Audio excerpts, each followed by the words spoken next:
Assalamualaikum warahmatullahi wabarakatuh. Hai radiografer Indonesia yang super senang sekali saya Mas Hari Ali dapat menjumpai Anda di ruang belajar. Kembali pada saat kali ini kita akan belajar tentang penata laksanaan CT scan abdomen. Apakah Anda sudah pernah menjalankan atau melaksanakan pemeriksaan ini? Mungkin kepada Anda yang sudah memiliki fasilitas alat imaging CT scan, boleh jadi ini sudah biasa. Tapi bagi yang belum, yuk kita simak bareng-bareng. CT scan abdomen merupakan pemeriksaan dengan menggunakan alat computed axial tomography atau yang disingkat dengan CAT scanning. Jangan lupa, batasan luas lapangannya meliputi diafragma hingga simfisis pubis.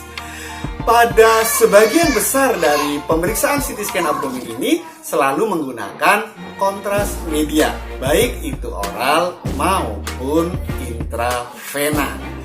CAT scan sesungguhnya sama dengan CT scan ya, bahasa lainnya atau kata lainnya, merupakan hasil irisan transversal atau aksial yang kemudian dapat diolah direkonstruksi menjadi penampang koronal maupun sagital. Sahabat-sahabat radiografer, mari kita lihat berikut adalah anatomi dari abdomen. Kita lihat karena pengambilan gambarnya nanti kita ambil dari diafragma hingga simfisis pubis, maka bisa kita perhatikan di sana ada hepar ya di sisi sebelah kanan, kemudian di sisi sebelah kiri ada lambung, dilanjutkan dengan kolon ya itu. Kemudian ada usus halus juga tentunya. Lebih lanjut nanti sahabat sekalian bisa buka ya di literatur yang lain. Yang jelas saat ini kita coba konsen pada teknik pengambilan gambar dari CT scan abdomen. Apa indikasi dari pemeriksaan CT scan abdomen? Kiste, abses, infeksi, tumor, aneurisma, kemudian pembesaran kelenjar getah bening, mungkin juga corpus allinium, perdarahan di dalam perut, kemudian diverticulitis, dan selanjutnya adalah penyakit usus, inflamasi, juga mungkin usus buntu. Semua ini memungkinkan untuk dilakukan pemeriksaan CT scan abdomen. Selain indikasi tadi, ada kontraindikasinya. Apa saja? Yang pertama adalah ketika pasien mengalami alergi terhadap bahan kontras yang digunakan. Kemudian riwayat alergi terhadap berbagai zat, termasuk mungkin makanan laut gitu ya. Kemudian adalah pasien dengan ileus obstruksi biasanya tidak diberikan kontras oral, hanya intravena. Kemudian pasien dengan fungsi ginjal menurun sesuai dengan penghitungan kadar glomerulus filtration rate (GFR), nanti juga perlu ada penanganan khusus ya kalau memang sangat diperlukan pemeriksaan CT scan. Beberapa persiapan pasien sebelum dilakukan pemeriksaan, pasien diinstruksikan untuk memeriksakan kadar urium dan kreatinin darah. Ini tujuannya untuk penghitungan GFR tadi. Kemudian barium sulfat oral sejumlah 75 ml dicampur dengan air mineral sejumlah 425 sehingga berjumlah 500 cc atau 500 ml diminum habis. Kemudian pasien diinstruksikan untuk puasa selama 4 hingga 5 jam. Alternatif lain kalau tidak ada barium sulfat maka bisa menggunakan kontras water soluble, cukup 10 cc dicampur dengan air mineral sehingga jumlah total berjumlah 500 ml. Dan berikut adalah contoh gambar dari kontras media oral. Ini barium sulfat yang telah dicampur dengan air mineral ya, jumlahnya 500 cc yang harus diminum sebelum 4 hingga 5 jam pemeriksaan. Persiapan pasien lainnya adalah pasien mengisi persetujuan tindakan atau informed consent. Kemudian pasien di anamnesia akan adanya riwayat asma atau penyakit lain yang diderita, mungkin alergi terhadap obatan atau alergi terhadap makanan laut. Alat-alat yang harus kita siapkan adalah multi-slice computed tomography atau MSCT, kemudian peralatan automatic injector baik itu double maupun single syring. Kontras media disarankan yang non-ionik yang kita sediakan agar lebih aman dan memudahkan dalam prosesnya ya. Kemudian Penflon 22 atau 20 Gauss itu nomornya ya. Kemudian ada kapas alkohol, plester, tourniquet yang berfungsi untuk spuing saat kita penyuntikan nanti, kemudian cairan NaCl 0,9%, obat emergensi, dan jangan lupa siapkan juga oksigen di ruang pemeriksaan ya, untuk jaga-jaga kalau pasien membutuhkan bantuan pernafasan.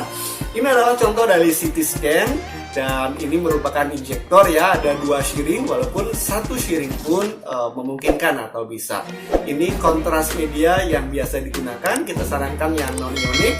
Kemudian kita lihat ada tourniquet ya, kemudian ada kapas alkohol, kemudian cairan NaCl, dan itu adalah gambar yang terakhir ini oksigen, yang semuanya harus kita siapkan.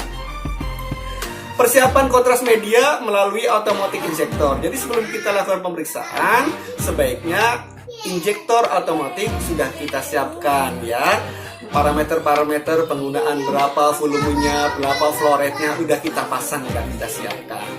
Kemudian persiapan pasien saat pemeriksaan. Instruksikan pasien untuk mengganti pakaian yang telah disiapkan. Jadi pasien mengganti baju dulu, baju yang sudah disiapkan. Tanggalkan seluruh pakaian kecuali celana dalam.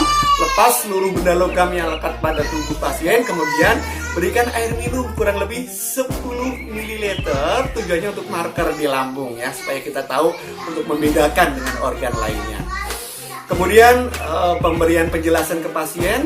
Jadi pasien sebelum dilakukan pemeriksaan harus kita jelaskan terlebih dahulu tentang proses perjalanan dari pemeriksaan. Kita edukasi supaya pasien paham sehingga nanti kooperatif, bisa kerjasama saat berlangsungnya pemeriksaan. Diinformasikan juga mengenai instruksi yang akan dilakukan kepada pasien, ya ditarik nafas, keluarkan, tahan nafas. Jadi tarik nafas, keluarkan, kemudian tahan, dan nanti nafas kembali. Pada saat tahan itulah kita pengambilan gambar akuisisi gitu ya. Adapun sensasi kontras media ini juga perlu diinformasikan supaya nggak kaget, nyeri di awal, kemudian ada rasa dingin, lama-lama hangat ke seluruh tubuh badan. Nah itu supaya diinformasikan.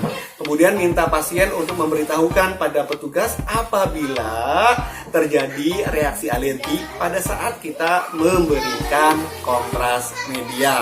Dan berikut adalah contoh bagaimana positioning pasien ya. Jadi posisi pasien tentu saja supine gitu, terlentang di atas meja pemeriksaan. Kemudian arahkan kaki terlebih dahulu atau feet first ya, memasuki gantry kakinya secara supine. Berikan selimut ini untuk kenyamanan, mengurangi rasa dingin dalam ruang pemeriksaan yang biasanya AC-nya lumayan gitu. Kemudian fiksasi tubuh pasien dengan pengikat strap. Jadi badan pasien kemudian kita ikat ya, supaya pasien merasa tenang. Ini contoh gambarnya. Ya, kaki terlebih dahulu, kemudian kasih ganjalan biar lebih nyaman, dan tubuhnya kita ikat ya untuk pengamanan dan kenyamanan bagi pasien. Selanjutnya posisi objeknya, atur mid sagittal plane pada pertengahan meja pemeriksaan. Jadi kita pastikan pasiennya benar-benar ada di tengah, kemudian posisi mid sagittale-nya juga rapi. Nah ini contoh bagaimana kita menempatkan pasiennya ya. Pengaturan sentrasi sinar, atur batas awal sinar pada ketinggian di atas diafragma, ini batas atasnya. Kemudian sinar horizontal pada ketinggian pertengahan objek atau mid axillary plane ya, ada di pertengahan tubuh dari sisi samping nanti kelihatan. Nah ini yang kalau dari aspek atas atau mid sagittal. Nah ini mid axillary, gambar yang di bawah. Bagaimana dengan tahap-tahap pemeriksaannya? Mari kita perhatikan. Pertama tentu saja kita ambil topogram ya.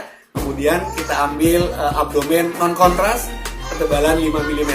Kemudian abdomen kontras media juga ketebalannya 8. Kemudian ada kontrol scan. Ini tujuannya untuk ngecek pada saat kita akan melakukan delay. Ini gambar dari topogram dan beberapa pengambilan gambarnya dari atas diafragma hingga kurang lebih di sekitar sifisis pubis. Ini contoh abdomen yang non kontras ya, jadi tampak potongan aksial, tidak ada kontrasnya.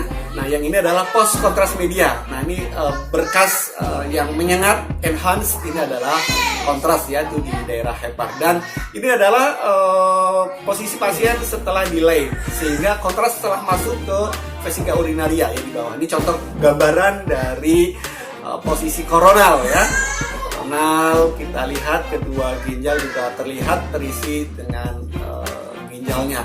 Ini contoh bagaimana ketika ada massa atau lesi kita akan melakukan pengukuran. Nah, pengukuran itu kita ambil dari gambaran foto yang paling luas dan lebar ya pengukurannya. Sahabat radiografer semua, apa sih keunggulan dari multi-slice CT? Nah, ini beberapa kajian yang kita dapatkan mengenai keunggulan dari pemeriksaan yang menggunakan multi-slice CT scan ya. Jadi pada saat pengambilan gambar atau scanningnya itu waktunya lebih cepat dan dapat dilakukan sekali tahan nafas sehingga dapat mengurangi terjadinya motion artifact ya. Jadi sekali pengambilan gambar bersamaan dengan tarik nafas bisa langsung keambil datanya sehingga pergerakan pasien bisa dihindari artefaknya karena sudah kita ambil dulu gambarnya ya, akuisisinya. Dapat melakukan rekonstruksi ulang pada hasil gambaran. Jadi yang sudah kita ambil nanti kita bisa olah, kita bisa rekon. Konsentrasi kontras media pada pembuluh darah jauh lebih baik dengan scan delay dan flow rate yang tepat. Kalau kita ngitungnya tepat, maka gambarnya akan lebih jelas. Dapat menghasilkan gambaran IPR, MIP, atau 3D sesuai dengan kebutuhan pemeriksaan. Itu tadi, karena data yang sudah kita ambil, kemudian bisa kita rekons, bisa kita buat menjadi berbagai macam sudut pandang penampang ya, baik itu koronal maupun sagittal, bahkan dibuat 3D sekalipun memungkinkan. Demikianlah secara singkat bagaimana perjalanan pengelolaan atau penata laksanaan dari CT scan abdomen. Terima kasih atas perhatian dari sahabat sekalian. Kita jumpa kembali pada edisi berikutnya. Sampai jumpa.